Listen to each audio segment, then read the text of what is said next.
¿Qué pasa? ¿Tienes examen de historia y no has abierto el temario, Pues ha llegado el historiador para ayudarte. Hoy veremos la dictadura de Primo de Rivera. Nos situamos en el 13 de septiembre de 1923. En esta fecha, el capitán general de Cataluña, Miguel Primo de Rivera, se sublevó contra el inestable gobierno, dando un golpe de estado. La crisis en Marruecos, la problemática con el ejército y la grave crisis que sufría el sistema monárquico propició esta rebelión.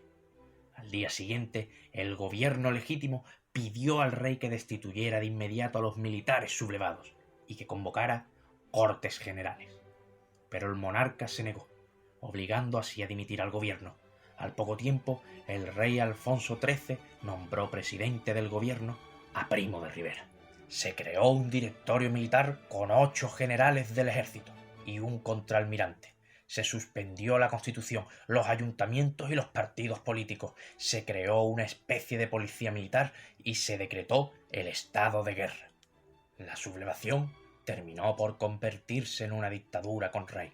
En España sucedía exactamente lo mismo que en Italia, donde el monarca italiano, Víctor Manuel III, no respaldó al gobierno, negándose a firmar el decreto que prohibiría la marcha sobre Roma de los fascistas. Y también sería al día siguiente cuando nombró a Mussolini jefe del gobierno. Tampoco parece casualidad que en una visita oficial a Italia el rey español le confesara al italiano: ya tengo mi propio Mussolini. El 18 de septiembre del mismo año se publicaría un decreto por el que se prohibía cualquier otra lengua que no fuera el castellano. También se prohibían símbolos y banderas como la vasca o la catalana. La mancomunidad catalana fue intervenida con el nombramiento de Alfonso Sala y se disolvieron las diputaciones provinciales. De la misma forma, se eliminaron derechos constitucionales y se censuró la prensa. Primo de Rivera tiene en quien fijarse en el resto de Europa. En Alemania se funda el Partido Nacional Socialista Obrero Alemán y en Portugal y Polonia los regímenes dictatoriales habían alcanzado el poder. Pero sería la Italia de Mussolini la que le serviría de ejemplo a Primo de Rivera como modelo para intentar implantar en España. Con el estado de guerra se logró casi eliminar el número de pistolerismo y se redujeron el número de huelgas. También mejoró la economía, debido en parte a los conocidos como felices años 20. Con el tiempo, los socialistas fueron integrados en el Consejo de Trabajo. Incluso Largo Caballero formó parte del Consejo de Estado, lo que provocó la dimisión de Prieto en la ejecutiva del PSOE. Por el contrario, el trato de la dictadura con la CNT fue muy diferente y ésta tuvo que pasar a la clandestinidad. Los objetivos principales del gobierno formado eran dos. Por un lado, la paz social, que se iba logrando con el paso del tiempo. Y por otro lado, acabar con el caciquismo que se había instaurado en todo el país. Los dirigentes militares, para lograr el segundo objetivo, investigaron todas las irregularidades y casos de corrupción existentes, llegando a alcanzar más de 180 casos entre ayuntamientos y personas corruptas. Aún así, esta corrupción logró entrar también en el gobierno único, teniendo también algunos casos de corrupción el gobierno de la dictadura. Con el Estatuto Municipal de 1924 se intentó regenerar la política a nivel local. Este fue impulsado por José Calvo Sotelo. Primo de Rivera y su gobierno vieron muy claro desde el primer momento que el problema de toda la crisis se debía a los nacionalismos, esencialmente el catalán, por lo que la represión contra esa parte de España fue creciendo en virulencia.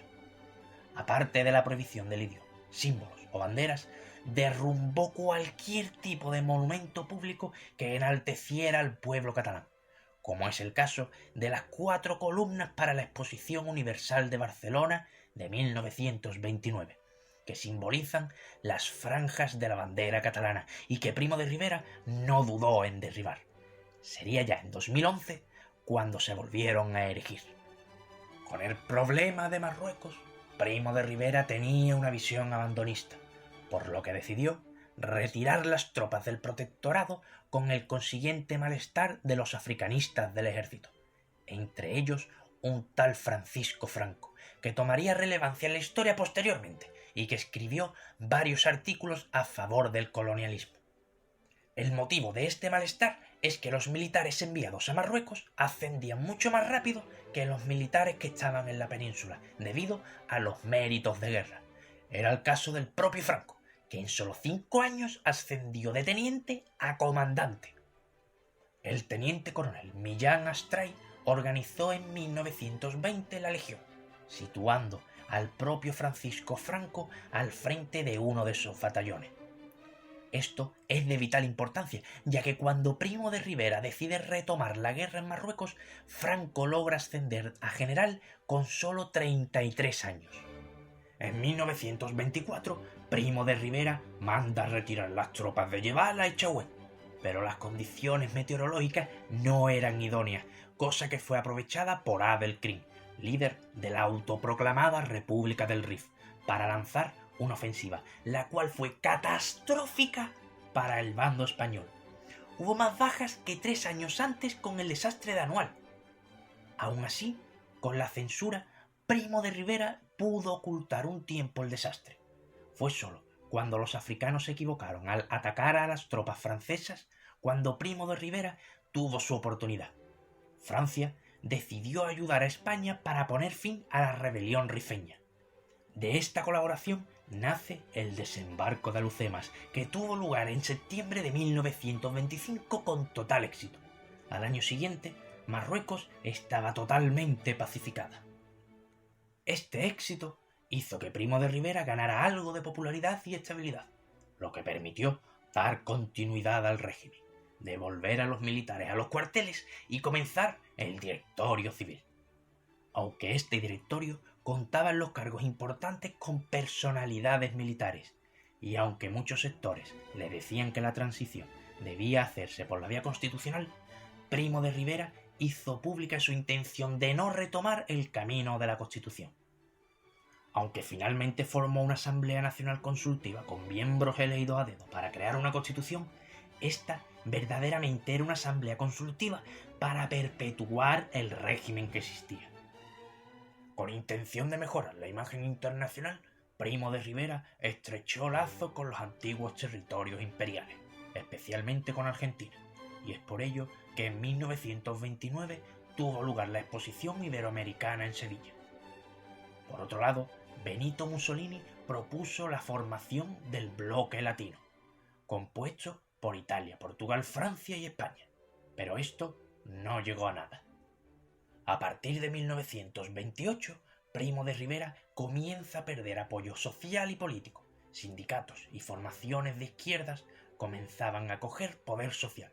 Además, se daban continuos casos de militares insatisfechos, deseosos de dar un golpe de Estado. Al tiempo que la dictadura perdía apoyos, la oposición crecía con más y más fuerza cada vez. Algunos miembros del partido único existente, la Unión Patriótica, formaron un bloque constitucional que defendían la abdicación del rey y la formación de cortes constituyentes.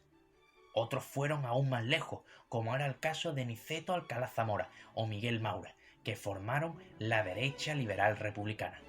Manuel Azaña se animó también con el partido Grupo de Acción Republicana y formando una alianza con Luis Companys, del Partido Nacionalista y Republicano Catalán. Con toda esta presión sobre Primo de Rivera, este le presentó al rey un plan de transición que pasaba por la formación de una asamblea de congresistas y senadores, pero el rey le pidió tiempo para responder. En esas mismas fechas era Vox Populi, una conspiración militar llevada a cabo en Andalucía para derrocar la dictadura. Ante el auge de la oposición de la dictadura y el incremento de la diabetes que afectaba a Miguel, este pretendió reforzar su posición ante la corona y buscó apoyo directo en el ejército.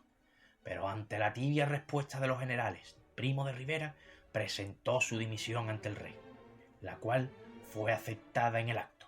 El rey Alfonso XIII acudió al jefe de la casa militar del rey, Dámaso Berenguer, y entonces...